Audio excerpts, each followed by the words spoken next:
রাজধানী উত্তরায় milestone school and কলেজে যুদ্ধবিমান বিধ্বস্তের ঘটনায় নিহত প্রত্যেক ব্যক্তির পরিবারকে ৫ কোটি এবং আহতদের ১ কোটি টাকা করে ক্ষতিপূরণ দিতে রুল জারি করেছে হাইকোর্ট।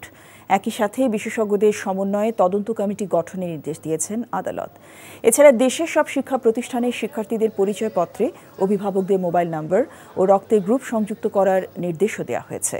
বিচারপতি ফাহমিদা কাদের এবং বিচারপতি সৈয়দ জাহিদ মনসুরের বেঞ্চ এই আদেশ দেন।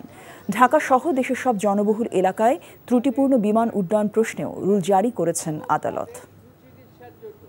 দেশের বাইরে পাঠাবার ব্যবস্থা করতে হাইলি এক্সপিরিয়েন্সড এবং যারা এই এক্সপার্টাইজ যাদের আছে তাদের মাধ্যমে একটি কমিটি করে এটা তদন্তের ব্যবস্থা গ্রহণ করে এবং তারা পরবর্তীতে ৪৫ দিনের মধ্যে তারা এটা রিপোর্ট দাখিল করবে আদালতে।